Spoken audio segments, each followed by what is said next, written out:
Mga bata, ayan yung mga inaantok. Sabi mo, mahal ka ng Diyos. Shortcut mo talaga, inaalis mo yung asylum, ha? Mahal ka ng ating Ginoo. Yan. Kung hindi tayo mahal ng Diyos, naniniwala kami, hindi nyo kami makikita nakatayo dito. Dahil alam nyo kung bakit? Ang layo pa po ng pinanggalingan namin. 2 gabi yata ako sa bus. Sa bus pa lang, ipinapaisip na ng Panginoon kung ano ba yung kalalabasan o resulta na ating gagawin krusada dito sa labas. Pero ngayon pala naniniwala ko yung matagumpayan ay inaamin natin para sa Panginoon. Amen? Hindi ko maalala, 4 times na kuyata natin yung pagpapabalik-balik dito. Yung ibang mga bata, alam mo na sa akin na. Imagine na, 4 na balik na po kami na pinababalik ng Panginoon dito.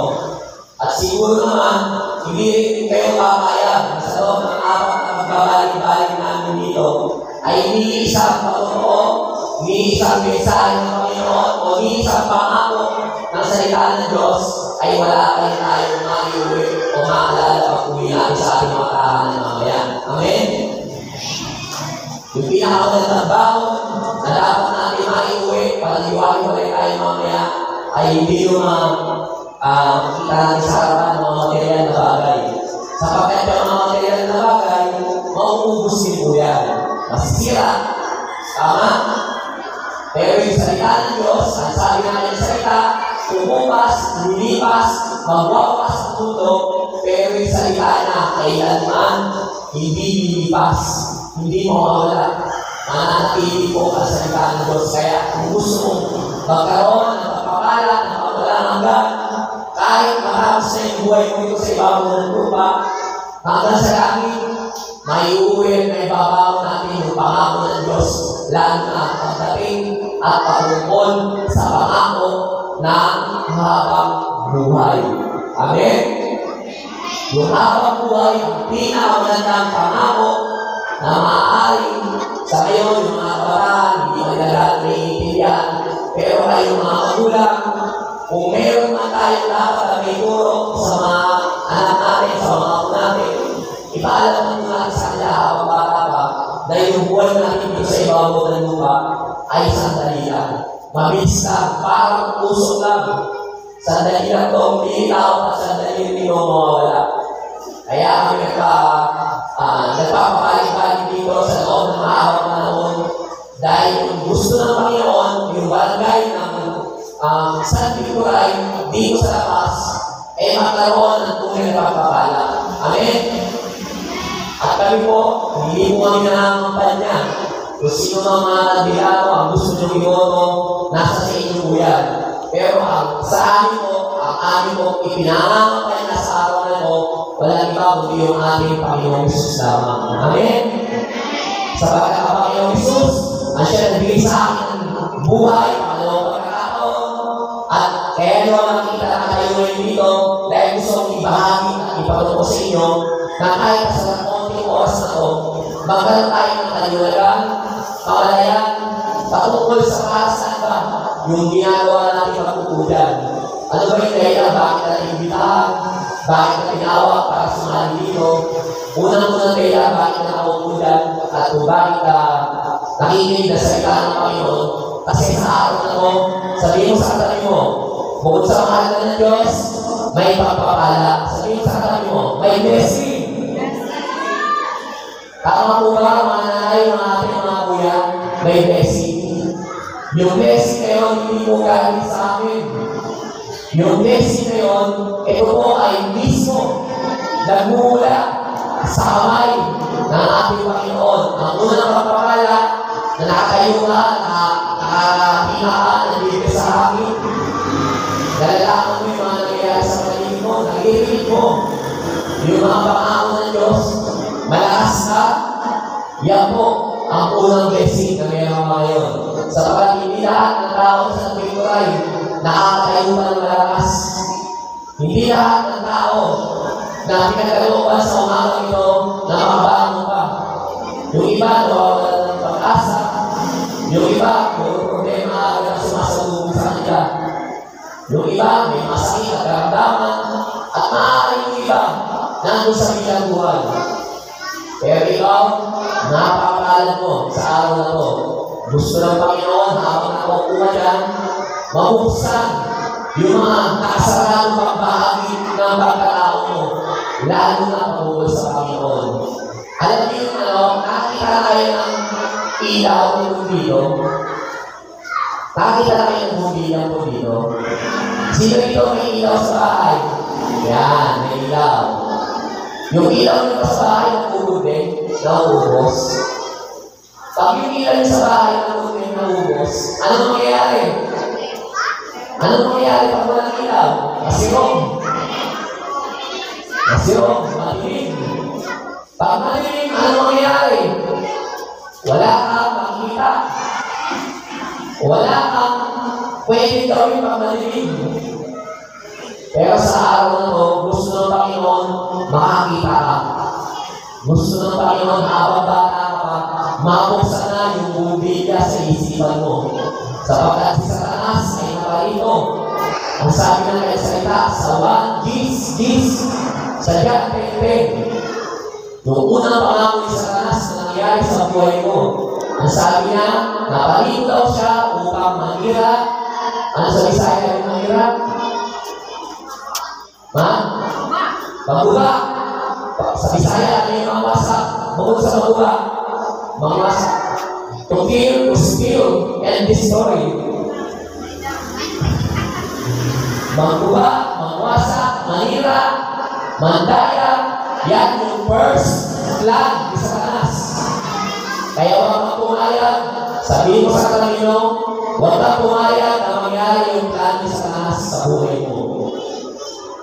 Ulitin ko, seryoso ko, yung pamamantikan ng salita ng Panginoon para sa atin sa umaga ito. Hindi po kami naniniwala na pakakawin kami ng napakalayo, pakakawin kami ng dagat, tapos sa akin kami dito na namamasaw namin ng wala lang. Hindi pa kaya ng Panginoon na bumuka dyan na hindi ka man lamang nakakuha ng tunay na pagpapala. Ulitin ko si Satanas, seryoso siya sa pangako niya. Tapayin siya sa lupa, sa ibabaw ng mundo upang manira, mangwasak at pumatay. Sa kasamaang palad, yung tatlong pangako ni Satanas na yan yung unang nangyari sa buhay ko. Diyan ko na po ipapasok yung nangyari. At the age of 12 years old, sino na ko, 12 taon na, taas yung mga, 12 taon na, sa mga kabataan, sino yung 12 years old yan? 12 years old. Yun, isa. Wala na rin ko, 12 taon, wala na. Yun, 12 taon, kayo ka, kayo boy, kayo ka. Ano pangalan mo? Ano pangalan mo? Javen. Sa ganitong edad, si Javen, 12 years old, ganito ang panahon. Nung narinig ko yung pangako ni Satanas na naparin siya upang manira, mangwasak at pumatay. Huwag ka muna, Javen, kaya ha? Tingnan yung age si Javen. Sa loob ng 12 taong gulang, napakarami ng mga pangako ng Diyos. Nagtataka ako. Almost 8,000 promises na nakapaloob sa Biblia. Pero bakit sa pinag-dami ng pangako na napakalaga na nakapaloob sa Biblia, bakit yung pangako ng Satanas ang una-unang naranasan sa loob ng edad ko na 12 taon? Sa edad ni David na yan, kung di nyo may tatanong, ako po ay nakulong sa juvenile. Sa Maynila, mayroon pong pulungan ng mga bata na tinigas sa ulo. Sino ba yung mga bata na tinigas sa ulo ito? Asyo mamay. Sa Maynila, libre ang bahay, libre ang kirahan, libre ang pagkain sa mga bata na tinigas sa ulo. Kaya lamang ikaw ay nakakulong. Na parang, nakikita kayo ng aso na nakakulong. Nakakita ka ng pagkain, bibisitahin ka, papalihuan ka. Gusto niyo ba yun? Ganun ang nangyayari sa inyo? Kaya ngayon, nakarito kami, nila Bishop, nila Mana Jupin, nila Kuya Salvi, at yung mga team namin, kung bakit namin ginagawa ito, para maagapan yung mga ganitong klasikitan, lalo sa mga anak natin, maagapan sila na huwag mapayora daya at sa madaling salita, huwag matapos yung kanilang buhay sa wala. Umuha na login. Ngayon, kung nakuha ko sa Jubilay, sa ganitong edad, sa maniwala ay sa hindi, doon ako graduate ng elementary. Bakit? 6 months ako nakulong sa loob ng bulungan sa Jubilay. At nung graduate ako ng elementary, marami na akong alam na bisyo. ABS-CBN. Alam niyo ABS-CBN? Alak, babae, sugal, kabaret, bar, narcotics. Lahat ng palato. Kaya sa munang edad, umapaw na sa pagkatao, sa munang isipan ko, habang nagkakita na ako, habang hindi na ako, lahat ng bisyo, umapaw na sa kawan yung ako. O ngayon, ano nangyari, Brother Miguel? Nung lahat ng masamang bisyo, tiniman mo. At the age of 16 years old, na-diagnose ko ako ng schizophrenia. Alam niyo yung schizophrenia? Sakit po yun sa utak. Sakit po yun sa pag-iisip. Sa dalawang buwan edad, nagkakaroon na ako ng hallucination, imagination, fantasy. Kaya sa unang edad pa lamang, nasira na yung kabataan ko. Yung mga nandito kabataan, makikita yung maibig kay Kuya Jinel. Kaya kayo nandiyan, kaya kayo dinalito ng mga anghel ng Panginoon, kaya kayo nakikinig kayo kasi ayaw nang daanan nyo pa yung nadaanan ni Kuya Jinel. Sa mga magulang, sa mga may pamilya, nagsisimula pa lamang, ang tanging susi. Wala ibang susi para mapala natin yung ating mga anak na maging mabubuting bata. Wala ibang yung salita ng Panginoon ang ating ipangaral. Amen? Sapagat yung salita ng Panginoon, siya yung magpapalaya sa atin sa iba't ibang uri ng sumpa. Ang mundo nakapaloob sa iba't ibang klaseng sumpa. Ano ba sa Bisaya yung sumpa? Sino yung mga ano sa Bisaya yung salita ng sumpa? Horse. Ano ba yung sa Bisaya yung horse? Sumpa. Dapa. Yun. Itong malaking mundo, itong daigdig na ginagalawan natin, nasa ilalim tayo ng sumpa. We are under horse. Dahil saan? Sa sumpa ng kasalanan. Minana natin sa ating kalulunuan. At ngayon, dahil sa kasalanan ngayon, kung babasahin mo, balita naman yung Biblia, dahil nagayang tagal, tayo ay napalaya sa hardin ng Eden. Yung paraiso. Kasi sa loob ng paraiso, wala nang mamamalaya doon, pero dahil sumuhay ng tao, nagkaroon tayo ng tinatawag na sumpa sa kasalanan, ang resulta ay kamatayan.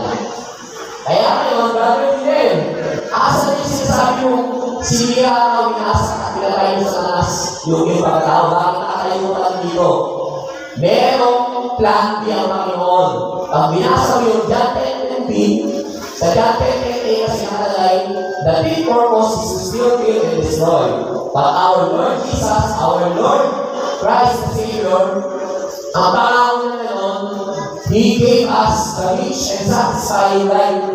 Bibigyan daw tayo ng Panginoong Jesus ng isang buhay na ganap at kasya-siya. O ngayon, nung kinukwento ko na nagkaroon naman sakit sa pag-isip na schizophrenia, umiinom po ako ng loob ng pagpakalma. Imagine at the age of 16 years old, hindi ko na alam kung ano yung mangyayari sa mundo kasi pag may sakit na sa utak, wala na sa katotohanan ng mga nangyayari sa paligid mo. Kapag may isang tao may sakit sa utak, nakakita na ba kayo dito ng mga naglalakad ng kawan? Nakakita na ba kayo ng mga matutugis, yung mga taong nasa? Ganyan ang nangyayari sa akin. Tumatakbo na ako ng butuban sa lugar namin sa Maynila, sa barangay namin. Kung nanonood kayo ng TV, hindi ko man maikwento sa inyo ng buo, hanapin nyo sa YouTube, search yung pangalan ni Jinel. Jinel Aslon, 700 Club Asia. Mapapalawag nyo doon yung aking patutong sa buhay. Kasi hindi naman lahat kaya kwento sa inyo. Mga importanteng bagay lamang. Kasi kahit pausap mo, hindi pa kaya ng Panginoon na hindi bago yung gusto mo ay hindi mailathala sa inyo. kung ano ba yung mabuting balita na nangyari sa buhay ko. Kung ano ba yung magandang pangako na inihahain, na inihahandog ng Panginoon sa atin para sa umaga ko. Kapatid, ngayon lang ako magkukwento kung ano ba yung naging resulta na kagalingaw na sakit sa isip. Kasi hindi mo na kasi yung paper. Nung mga panahon na ako yung nagpapagawa ko sa sakit sa isip, puro mga words yung ginawa ko. Yung unang words na nangyari yung nagkakaroon ko sa isip, 3 beses ako nagpakamatay. Meron ka ba dito nagpakamatay, nagtakin, sumubok? Buti lang, yung unang tayo ng pagpapakamatay, nabuhay pa ako. Nakita niya sa saan ng kuryente. Nakita niya, sinaksak ko yan ng pilyon. Dahil pagod na yung isip ako, pagod na yung kabaluta ako, hindi ko nakala yung pagsubok at problema na nangyayari sa pagkatao ko. Suko na ako. Bakit ako susuko? Kasi hindi ko kilala yung Diyos na nagbibigay ng pangalawang pagkakataon para mabuhay. Alam mo, wala na akong pagkakasan ng mga panahon na yun. Nung sinaksak na nito, yung kuryente, yung saksakan, yung mga ilaw sa akin, palibasa sa mga jumper, sa mga ilaw, uso ng jumper. Hindi uso ang mirado nun. Pag sinabi yung jumper, mga nagnakaw lang yung kuryente sa poste, pinakakang namin sa kuryente ng kapit-bahay. Nung sinaksak na nito, yung kuryente, putungan yung mga ilaw sa loob ng bahay namin. Nakuryente ako, pero dahil siguro, mataas yung kapasira ng puno ko, hindi ko galing naramdaman ng kuryente, nakikilipin ako. Ang nangyari, nagigilipin na rin ako ako sinasaksak na nito yung kuryente. Sa sobrang lakas ng ipak ng kuryente, pumutok at short circuit yung buong kuryente sa lugar namin. Akala ko patay na ako. Nung imasmas ako yun, nung nakakuha ako, nagising ako, nakita ko lang sa mga kamay ko, nakita ko lang yung kamay ko namin sa loob. Buhay pa rin ako. May nagpo-concert doon. Okay, yung pangalawang kahit ang pagpapakamatay ko, yung pangalawang subok. Kasi sabi ko kanina, nakakayo sa Satanas, upang manira. Alin sinira sa buhay ko, Virgil. Sinira niya unang-una yung isipan ko. Bukod sa sinira niya yung isipan ko, pakalawa, sabi niya kayo siya upang mamawasak. Ano yung binasak sa Satanas? Yung pagkatao ko. Yung pangalawang pagkakamatay ko, ano yung mga ginawa ko? Yung medicine box, yung may medicine box dito sa bahay. Ilagay ng mga gano'n. Yung lola ko na yung mga influence yung lola ko sa lima, sa puso, sa high blood. Yung medicine box na lola ko, lahat yun. Pangalawang natin ko na pagkakamataya, nilagay ko sa lahat, binuksan ko. Lahat ng mga dyan, nagbubusa ko, nilagay ko sa isagara ko. At sa isagara ko, nung nakita ko muna, nilakla ko lahat, ilaw ko na ng evidence. Kaya nataas ng dosis yun. Sa puso pa lang, magpapalagay ka na dahil nataas ng dosis sa kanya sa kita, sa kahitan. At nangyari, alam mo kung ano? Bumula yung bibig ko. Nakakita ba kayo ng nalalason? Yung nag-iisay, nakakita na kayo ng nalalason? Ganun ang nangyari sa akin. Nag-isay-isay ako, bumula yung bibig ko. Alam mo mga kailan. Mga ilang minuto, napakain mo na naman ako. Burang na naman ako. Kaya ako, bumula yung bibig ko. Buhay pa rin ako.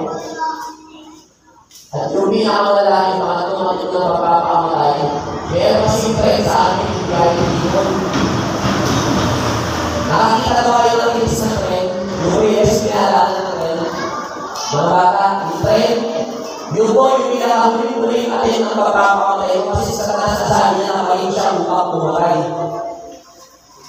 Gusto ko na tapusin yung buhay ko, kaya pinawa ko, tumayo ako sa kinis na friend. Inantay ko tumaan yung biyaheng Bicol.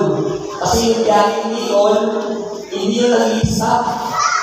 Hindi yung katulad ng mga biyaheng ako ginagawa na train na humilito para sa stasyon.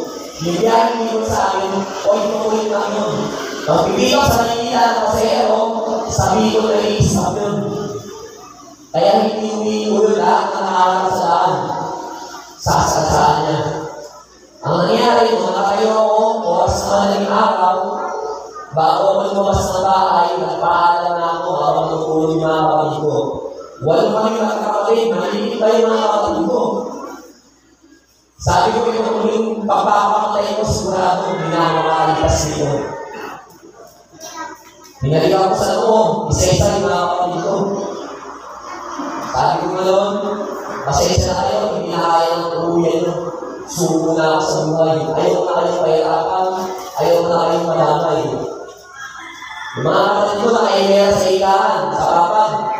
Habang inahaligaw ko sila isa-isa sa loob, lumuluha ako dahil yun na naman ang paraan para makaligtas ako sa lupa na nangyayari sa akin sa isipan ko kasi nga pinahihirapan ako. Ayaw kong matamis ka. Nanay ko habang natutulog, binubulungan ko na ngayon ko nabala sa kapatid ko. Yung stepfather ko habang natutulog, hindi na akong tawag. Kasi sana naman nabibili ka. Yung mga kasakit ko. Alam niyo ba bakit nangyayari sa buhay ng isang tao? Yung matinding dago, yung matinding sumpa ng kahirapan, alam mo bakit nangyayari yun? Dahil wala siya nakapagligtas sa buhay. Amen? Kaya nga Panginoong Jesus ang sabi niya sa dati NLB. Mamaya, ulit-ulit yung basahin yung sinasabi yung talata sa Biblia na John 10:10. Hindi ako alis sa salita ng Diyos na yun. Kasi yung bad news, yung John 10:10, yung good news, yung John 10:10. Yung masamang balita, nakapaloob sa pangakong sa Satanas na nakalito siya upang manira, magkuasa at umatay.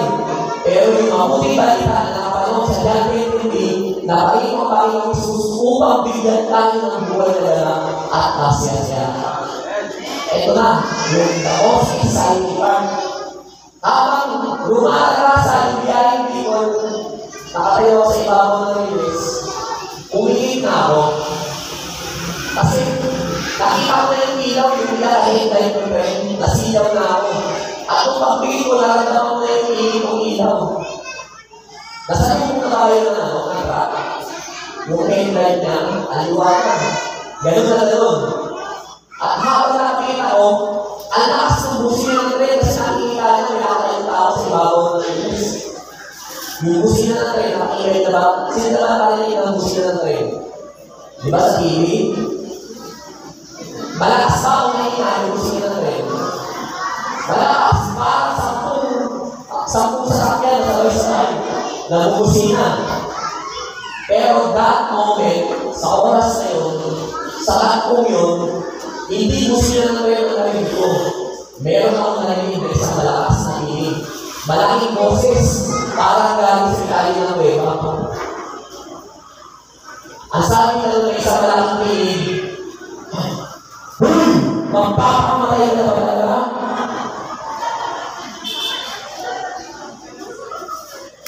Noong narinig ko yun, nagulat din ako, katulad yun.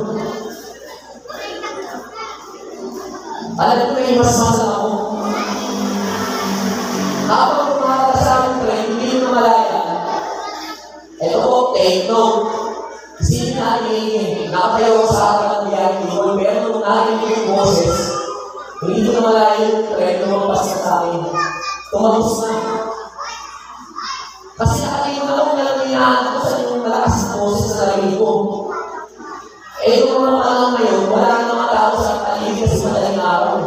Wala namang bahay sa kami ng rilis, ginabaan yung mga bahay sa kami ng rilis. Alam mo, pinabutan ako. Nagtabi mo yung paligid ko dahil pilit kong inaalala kung saan man galing yung malaking boses.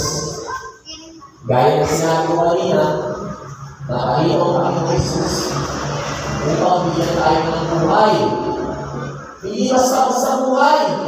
Ang sabi mo, buhay na ganap. Pag sinabing ganap, kumpleto. Wala kang ilalagdag. Wala ka nang mamayang iba. Alam mo yung buhay na ganap, hindi dahil maraming bagay tayo nakakawa sa mundo. Hindi dahil tutuloy yung isa natin ng pera. Hindi dahil lahat ng trabaho ng kasunod pinabata, laki yung sweldo mo. Hindi yung buhay na ganap. Yung buhay na ganap, ang tanging kumpleto sa buhay ng isang tao na kahit kailan natin mahanap dito sa ibabaw ng lupa. Ang tanging uugnay ka lang doon, walang iba, kundi ang Panginoong Jesus. Amen? Si Lord Jesus lamang, yung tanging buwang na makakatulong sa hinahanap natin mga tao. Sa puso natin, meron ba natin na hinahanap ang puso natin dito sa mundo? Kahit yung mga mahiraman, meron pa rin problema sa buhay yan na hindi na matagwan kung ano ba yung kulang.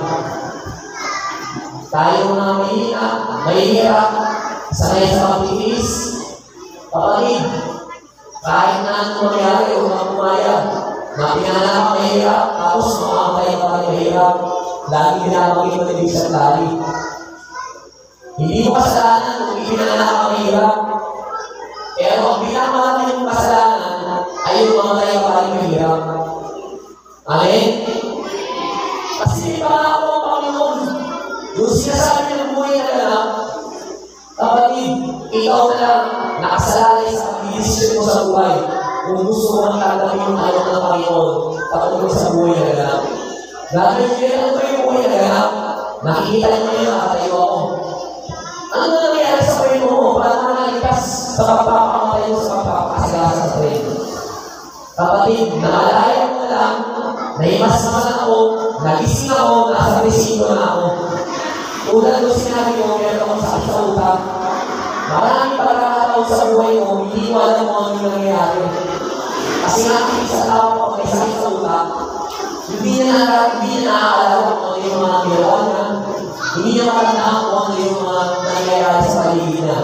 May mga ilang bahagi na naaalala ko, pero yung ginagawa pag-ibig violente, pagkapamatay, hindi ko maalala. Kasi hindi gagawin ng normal na tao. Hindi gagawin ng isang tao may matinong pag-iisip ang 3 beses magpakamatay. Amen? Yung isang beses magpakamatay, pwede. Bumalik ka na sa katinuan. Pero ako 3 beses muna bago ako bumalik sa katinuan. Inuwento ko lang po kayo kapatid yung istorya kung saan nagising ako sa kulungan. Sabi ko kanina, marami ako ng elementary sa juvenile. Ngayon, marami ako ng high school sa Manila CJ. 6 months ako sa juvenile na nag-aaral. 4 years naman ako nag-aaral sa loob ng Manila CJ. Alam niyo Manila CJ? Isang malaking kulungan yun, naamaan ako yun, mga mababis na tao. Hindi mababis na aling mga nakakulong doon. Ang kulungan ginawa yun sa mga mababis na hayop. Pero sa mga pala, dahil sa kasalanan, kahit tao, gumawa ang ating pamayanan, nag-invento ang ating bansang Pilipinas o sa ibang mundo, gumawa ng kulungan para yung mga mababis na tao, hindi makapalagit, hindi makapagsala, at isa ko sa naitulong. Habang nakakulong sa loob ng 4 taon na yun, doon mo nakuha yung pangako ng Diyos na John 10:20.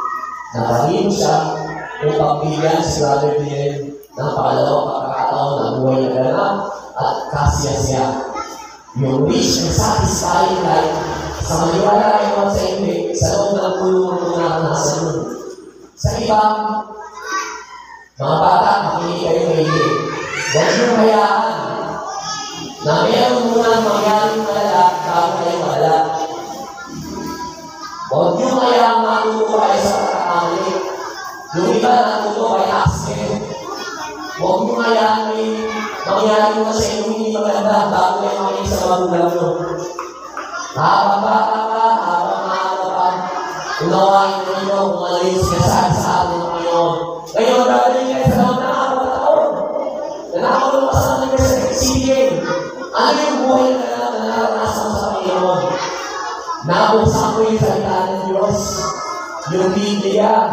Dapat may naraming mga Bible na ipapagay sa inyo. Siguro sa loob ng Panginoon, sa susunod na pagdalik namin, baka yung Bible na nakakuha nyo na atras-rate sa Isaiah, makakuha kami nila Bishop. Kasi yung tatay namin kaabis siya eh. Meron ko pala dyan, mga ilang diraso lang. Pero ang importante yung puso natin bukas sa salita ng Panginoon. Amen? Ano nangyari sa buhay na ganap sa habang kami nakakulong? Nabuksan ko yung Biblia. Naalala ko yung sinabi ng pastor. Katulad ng ginagawa ng bishop kapag nangaral siya sa kulungan. May sinabi yung pastor. Ang sabi ng pastor habang nakukuha sa kanyang weta, ikaw, kapag nakakilala ng yung katotohanan ang magpapalaya sa iyo. Sabi niya naman sa 1:32, you will know the truth, and that truth will set you free. Period, yun lang sa lahat na pakinggan mo. Nung hinaan ko yun, binasa ko yung buong dyan, pinapaliwanag na aklat ni Juan yung kautos sa ilang katotohanan. Pwede mo ba sabihin sa katabi mo, alam mo na gawin ko? Ito, sa mga nanay, sabihin mo sa katabi mo, alam mo na gawin ko? Ano ba sa Bisaya? Translate na natin. Maarap na. Kahit kayo sa atin, sa mga nandito, sa labas yung mga nandito sa tabi. Maaaring pumunta tayo, alam natin na katotohanan, kapag nabuhay tayo, mamamayin tayo. Amen? Pero yung mas naliwanag na katotohanan, gusto kong italim sa katabi mo. Talaga ba alam mo na ito? Sabihin mo rin sa katabi mo. Alam mo na ito?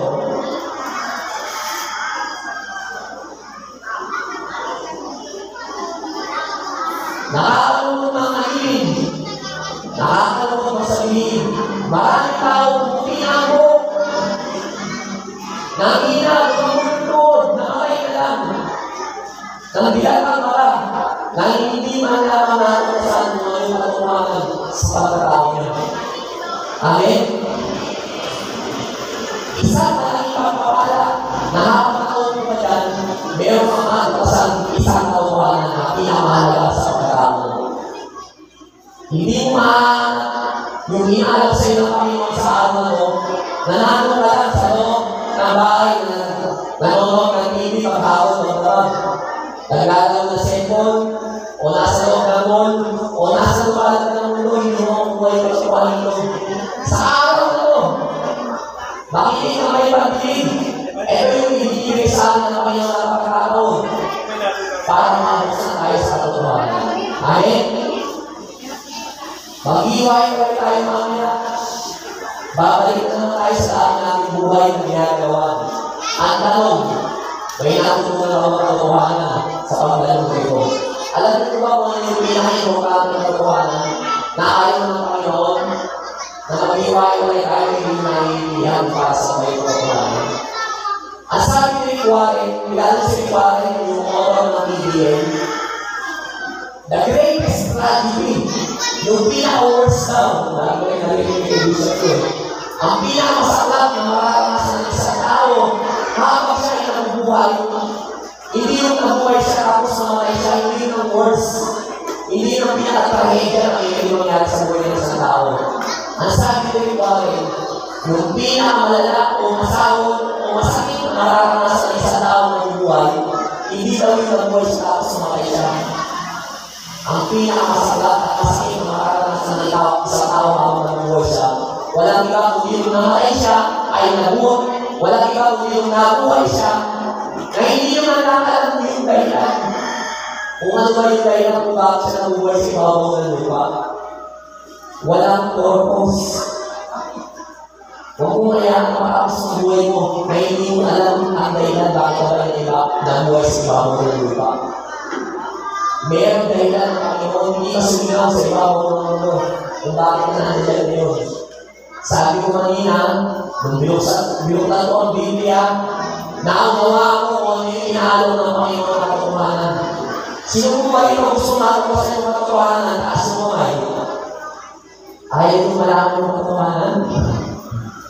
Ulitin ko, sino ito gusto makakuha, makiintindihan yung katotohanan? Sige po, taas mo ay. Buti kayo mga bata. Ayun, sunod na sila. Kapatid, yung pinakamalala ang katotohanan na gusto ng Panginoon na makakuha sa araw na ito, walang ibang ginamit ang salita ng Diyos patungkol sa katotohanan, kundi ang Panginoon Jesus lamang. Maliban sa Panginoong Isus, walang ibang katotohanan na lalagay sa mga tao natin. Ang sabi ng salita ng Diyos sa John 14:6, He is the way, the truth, and the life. Ang nagsasalita po ng Panginoong Isus, ang sabi niya, ako lamang ang daan, ako lamang ang katotohanan, ako lamang ang buhay. Hindi tayo makakaparating o makakaparoon sa Ama nang wala kayo sa akin.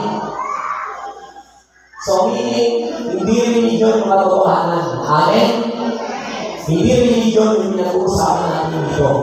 Ang pinag-uusapan natin dito, nakasalalay dito, yung kaligtasan ng ating pangalawang pagkakataon na mabuhay kasama ng Diyos, walang iba, kundi yung katotohanan. Amen? So, meaning ka din, si Kristo, si Jesus ba yung katotohanan? Oo. Bakit? Kasi ang kalaman ng katotohanan ay ano? Kasinungalingan. Amen? Sabi sa John 8:4, isaranas daw po ang Ama na masinungaling. Sapagkat sa simula pa lamang, si Satanas ay sinungaling na. Siya raw yung Ama ng mga tao, ng mga paggawa, ng mga bagay, ng masama.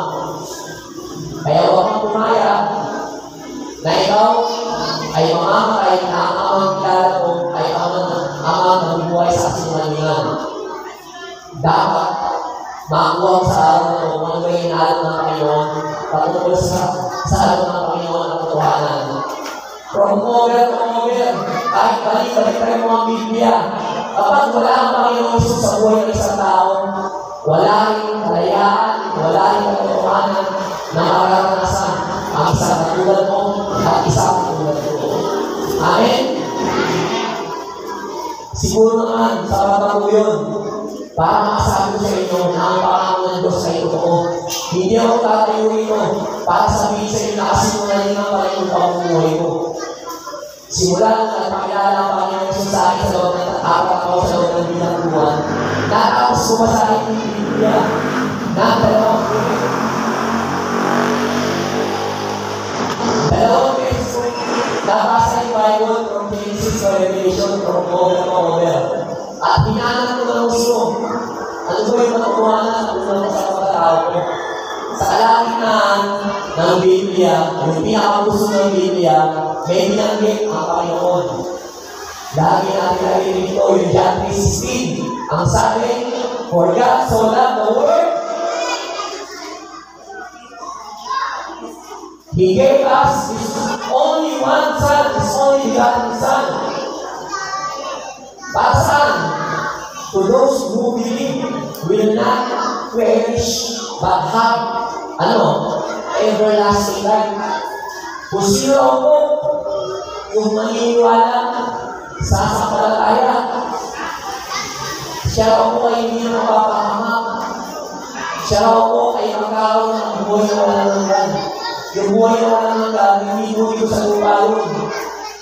Ngayon, tatapusin ko yung isang pangako na iniwan sa akin ng Panginoon. Sabi niya naman, the truth will set me free. Sa totoo lang, maraming tao na buhay sa malayang lipunan ay nakakilaglo.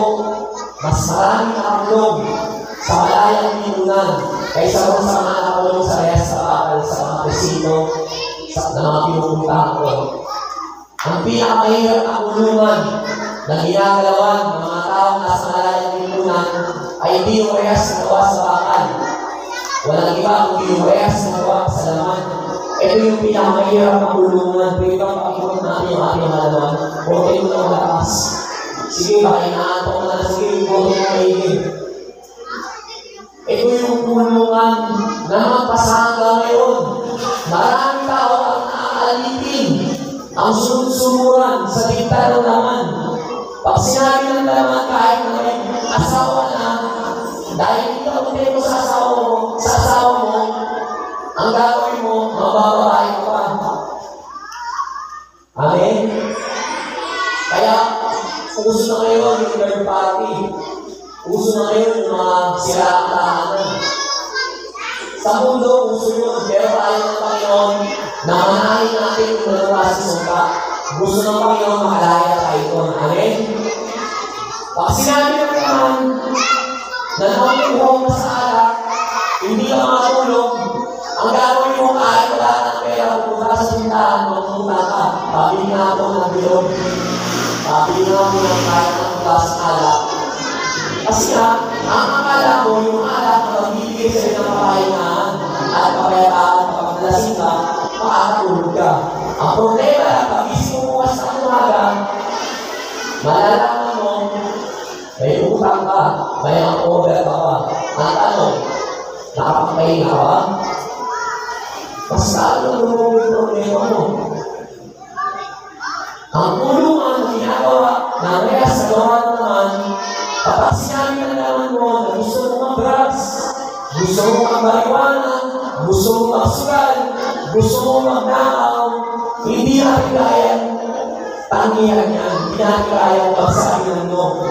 Pag sinabi mo naman, follow me, ikaw parang zombie. Nakakita ba kayo ng zombie? Baka buhay, pero aray. Lahat na sila, gusto nila kumain ng kumain. Ganon ang buhay ng isang taong hindi nalalaman yung katotohanan. Tapusin mo sa isang magandang istorya.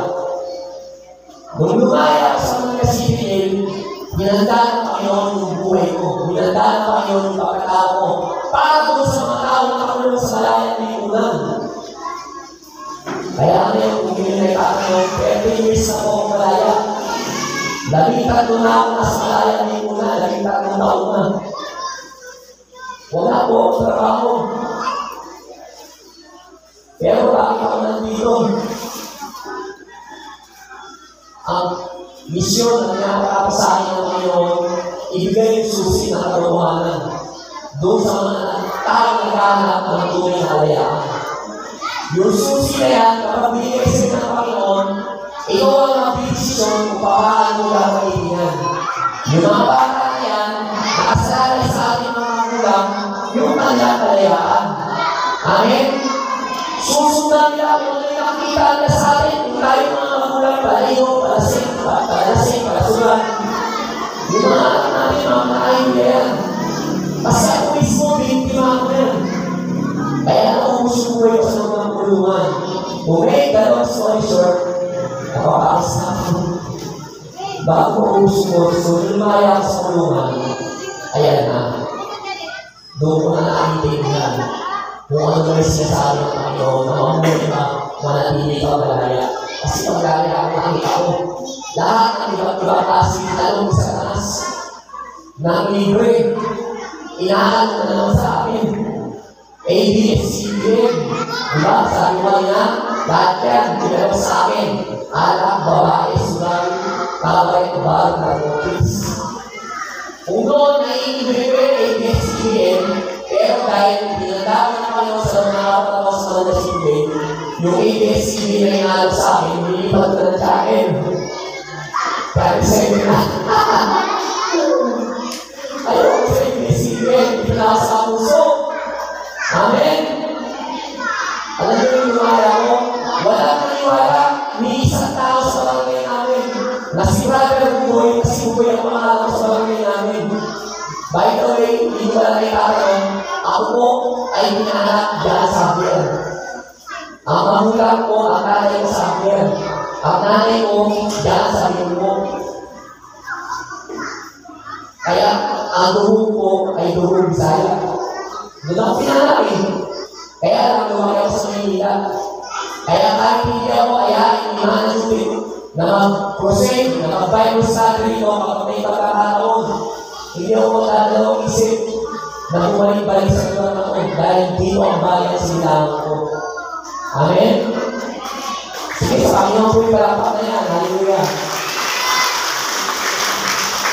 Okay, brother Jimmy, wala naniwala sa iyo po.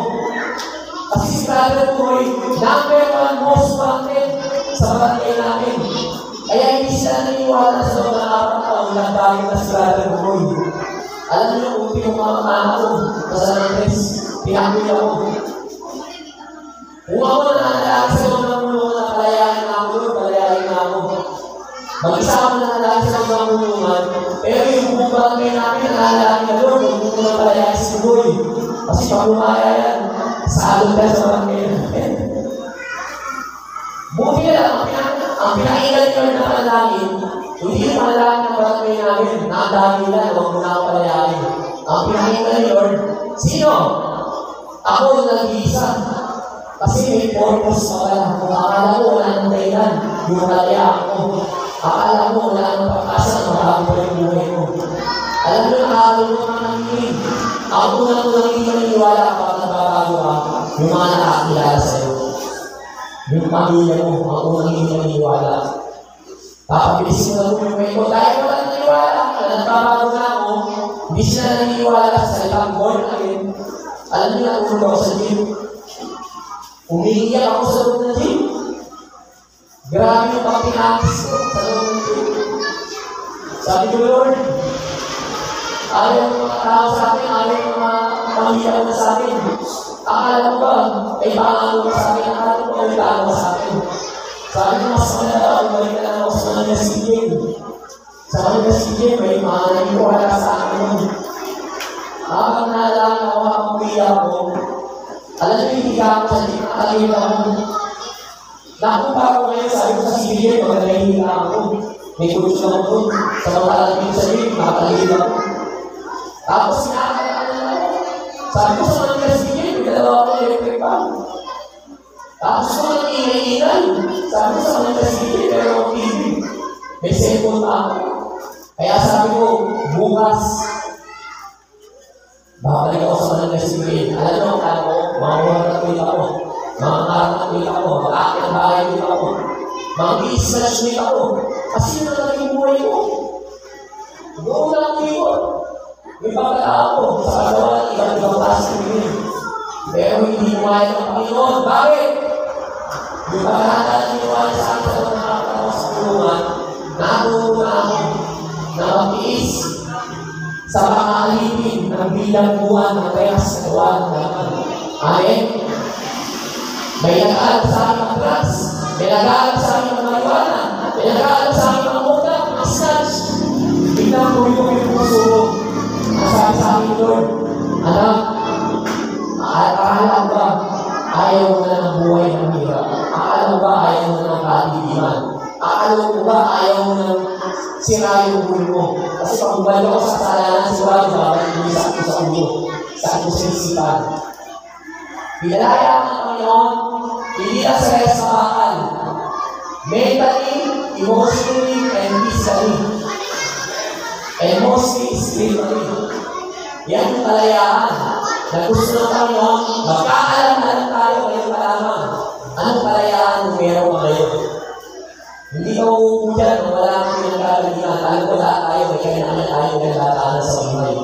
Maaaring iba, nakabilang mo sa utang, nakabilang mo dahil yung anak niya, hindi niya makakasukin. May mga mahal tayo sa buhay, na lagi natin nakakaaway, nakakagalit. Hindi tayo makakapatawad.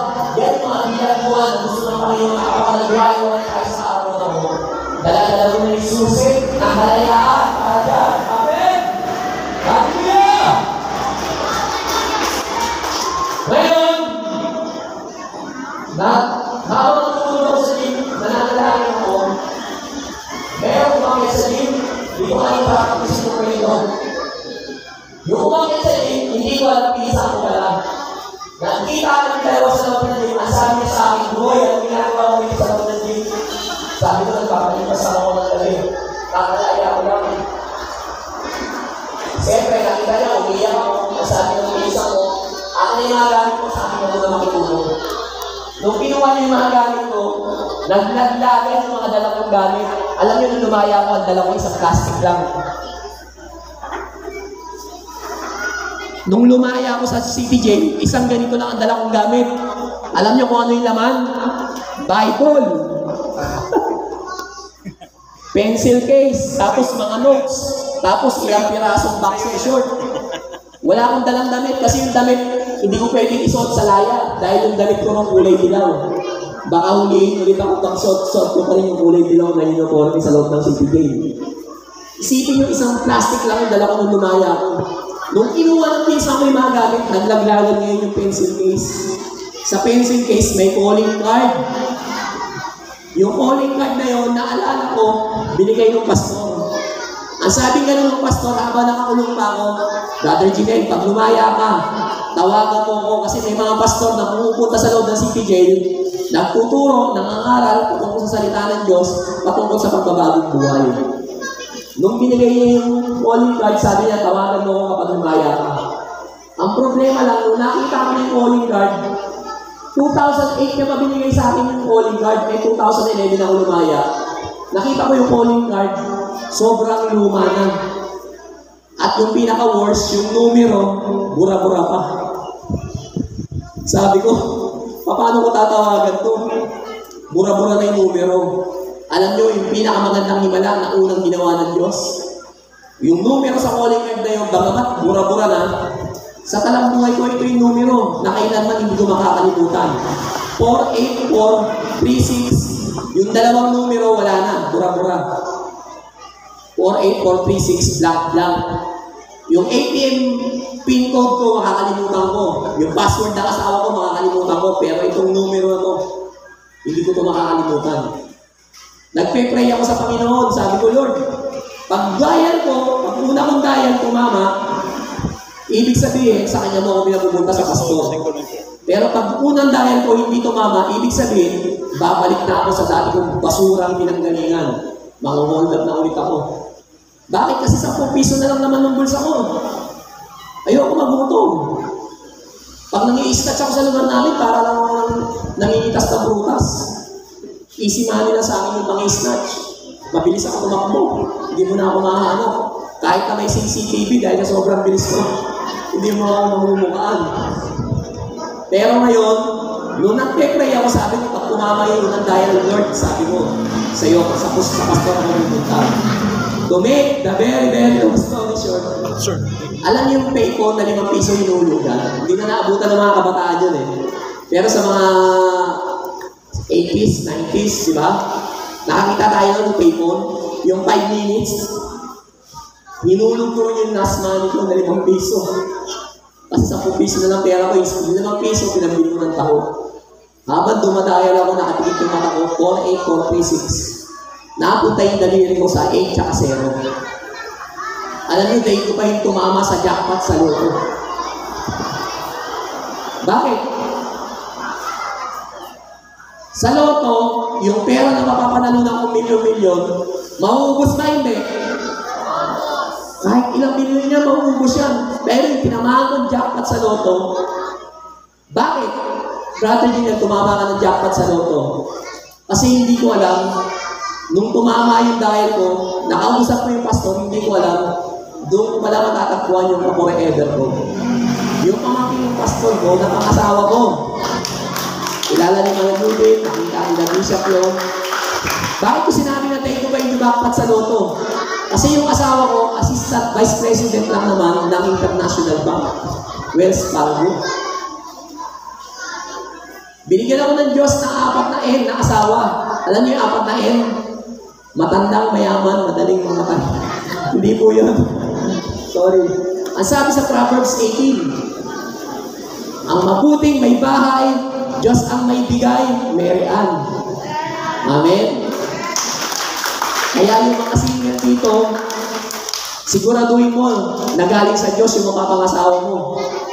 Pag galing sa Diyos yung mapapangasawa mo, daig mo pa yung jumaklat sa loto. Amen? Aanin mo yung mayaman, guwapo. Pag nagsama naman kayo, impyerno. Ngayon, ano naman yung resulta ng kalayaan na meron ka, Brother Jinel? Kung noon, bago ako magkaroon ng motor, mag-hold up muna ako. Ngayon, naka-big bike pa ako, 1,200cc. Noon, bago ako makatulog sa magagandang bahay, kailangan ko na mag-akit bahay. Kaya pa ba? Ngayon, binigyan kami ng magandang subdivision doon sa Lancaster, sa Cavite. Noon, bago ako makapag-drive ng 4 wheels, kailangan ko muna mangarnak. Kasi yun ang hanap buhay ko. Pero ngayon, binigyan ako ni Lord ng SUV na Ford. Top of the line pa, nabubusay yung bubong. Sana ko ano? Bakit ko pinukwento sa inyo yung mga bagay na yun ngayon? Para ba ingilin kayo? Para ba magyabang sa inyo? Para ba magmalaki sa inyo? Hindi ko pupukwento yung bagay na yun para lang sabihin sa inyo na ako si Brother Jinel, ang bida rito. Hindi po yun. Kaya ako po pinukwento sa inyo yun para makita nyo Kung ano yung kayang gawin ng Diyos sa isang taong galing sa usikip na kadiliman tungo sa kagilagilalas na kaliwanagan. Amen? From darkness to lightness. Amen. Doon ako inilipat ng Panginoon. Ngayon, mag-aapat na po yung anak ko. 13 years na ako ng trabaho.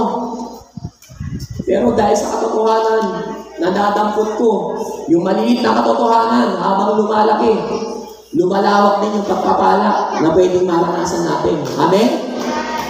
Kaya huwag kang pumayag na nabuhay ka na maliit lang na katotohanan na alam mo. Palawakin mo yan. Si Bishop Larry, hindi kami pagtatambalin nila Mana Judith, nila Kuya Saldi sa lugar na to, nang wala ka man lang nauuwing katotohanan. Amen? Salamat sa Panginoon. Lahat ng tulungan yata, naikot na namin nila Bishop. Buong Maynila. Ngayon, buong Cavite naman ang inigutan ko. At kapag maluwag kayo schedule, nasa jeep ako, nasa bus ako, kahapon, nasa barko ako nangangaral. Kaya ngayon boses ko, halos maubos na. Pero, sulit po yung buhay na namubuhay sa katotohanan. Amen? Purihin po ang Panginoon. Ipanalangin natin ang barangay San Victoral, ang lapas, na masuwalat. Huwag yung mga pangako ng kandidato ang panghawakan natin. Kasi yung pangako ng mga politika, napapako. Amen? Pero yung pangako ng Diyos, kailanman hindi mapapako. Dahil siya ay nagpapako na. Amen? Laban sa kasalanan. Yun lamang to. To God be all the glory. Praise the Lord!